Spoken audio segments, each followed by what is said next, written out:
ایوان میں لوگوں نے بھیجا ہے وہاں پر پہلے سے ہی اسپیکر نیشنل اسمبلی جو ہیں ان کے بارے میں علم ہوا کہ انہوں نے انتہائی ناجائز بھرتیاں کی ہیں قومی اسمبلی میں، تو لہٰذا سب سے پہلے احتساب تو یہ نیشنل اسمبلی کے سیکٹری ایڈمن اور یہ جو انہوں نے ناجائز بھرتیاں کی ہیں، میں ایوان پہ سب سے پہلا احتساب ان کا کروں گا اور ان کے حوالے سے باسپرس کروں گا کہ یہ پاکستان میں ٹیلنٹ کا قحط ہو گیا، افسران کی قحط ہو گئی کہ یہ 11واں دفعہ کسی آدمی کو آپ سیکٹری کے لیے ایکسٹینشن دے رہے ہیں اور کروڑوں روپے تنخواہوں کی مد میں لے جا چکا ہے۔ گورنمنٹ آف پاکستان کی ڈکلیئرڈ پالیسی ہے کہ صرف انتہائی کمپیلنگ یعنی مجبوری کی حالت میں آپ کسی شخص کو ایک دفعہ کنٹریکٹ پہ امپلائی کر سکتے ہیں، ری ایکسٹینشن پہ قطعاً ہے۔ علم نہیں ہو رہا ہے کہ یہ 11ویں دفعہ اس سیکٹری کو کس طرح دیا گیا۔ اسی طرح سیکٹری ایڈمن جو کوئی ڈی ایم جی افسر ہے وہ حضرت بیٹھے ہوئے ہیں، تو لہٰذا سب سے پہلا انکاؤنٹر جو ہوا وہ بھی ایسے لوگوں سے ہوا جو قانون سازی کر رہے ہیں، خود قانون کے منافی یہ اپنے مناصب پہ بیٹھے ہوئے ہیں۔ سر، رات شہباز شریف نے کہا ہے کہ اگر آزاد امیدوار حکومت بناتے ہیں، ان کے نمبر پورے ہیں، تو ہم ان کو ایوان میں ویلکم بھی کریں گے اور مبارکباد بھی دیں گے اور ہمیں خوشی ہوگی۔ ہمارے نمبر تو پورے ہیں، بس یہ جو انہوں نے فارم 47 میں جیل سازی کر کے ہمارے نمبر چھینے ہیں یہ ہمیں واپس کر دیں۔ اگر تھوڑی سی شرم و حیا ہے اس شہباز شریف کی آنکھوں میں اور رتی بر ضمیر ہیں تو اس کو شرم آنی چاہیے ایک ایسے نشست پہ بیٹھنے سے جو اس کا حق ہی نہیں بنتا ہے۔ ان کو علم ہے نواز شریف اپنی سیٹ لاہور کی آرا ہوا ہے، مریم نواز جو نامینیٹ ہو گئی ہے وزیر اعلیٰ پنجاب وہ اپنی سیٹ ہاری ہوئی ہے، آوا بگڑا ہوا ہے۔ 80 نیشنل اسمبلی کی سیٹیں انہوں نے چوری کی ہیں اور وہ بھی پہلے فارم 45 پرانے زمانے میں یا آج اس الیکشن سے قبل فارم 45 جو تھا وہ ٹیمپر ہوا کرتا تھا۔ اب اس دفعہ یہ کیوں نہیں ہوا؟ نمبر 1 نواز شریف کو یہ بتانا تھا کہ عوام نے آپ کی یہ حیثیت کر دی ہے، اور دوسرا اگر پولنگ سٹیشنوں پہ یہ ڈرامہ ہوتا تو ملک بھر میں لا اینڈ آرڈر کے مسئلے ہوتے، تو پلان بی کے تحت انہوں نے فارم 47 جو ہیں اس کو ٹیمپر کر دیا۔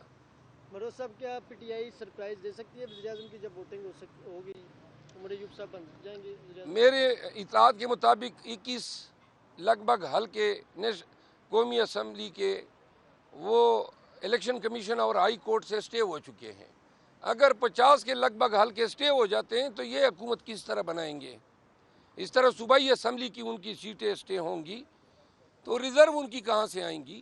لہٰذا ان کا حکومت بنانے کا جو ہدف ہے وہ پورا نہیں ہو رہا ہے۔ مروز صاحب بتائیے گا کہ آئی ایم ایف کی تیسری قسط آ رہی ہے، لیکن تیسری قسط میں انہوں نے شرط رکھی تھی کہ فری اینڈ فیئر الیکشن ہوں گے تو ہم تیسری قسط دیں گے، تو اب وہ تیسری قسط دے ہی دے گی؟ کس طرح کی انٹرنیشنل رپورٹس پاکستان کا جو الیکشن ہوگا اس کے اوپر آپ سپورٹ کریں گے؟ ہم نے پہلے آئی ایم ایف کے ساتھ ڈیل کو سپورٹ کیا تھا، قطعاً نہیں کریں گے تاکہ یہ پیسے ان چوروں کو ملیں اور یہ جناب پھر جو ہیں باہر بھیجیں۔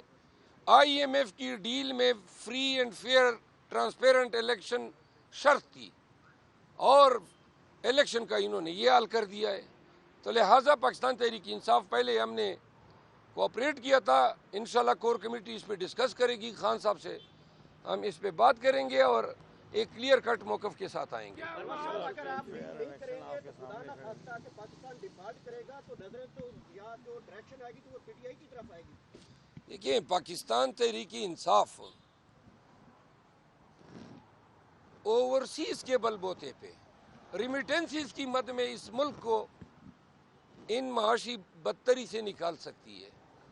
دوسری بات، اگر یہ شرط ہے کہ جی قوم ڈیفالٹ کرے گا اور ڈیفالٹ سے بچانے کے لیے پی ٹی آئی نے پھر قربانی دینی ہے، ہمارے لیے ڈیفالٹ سے قبل اور تمام چیزوں سے اول تر جو ہے وہ رول آف لا ہے۔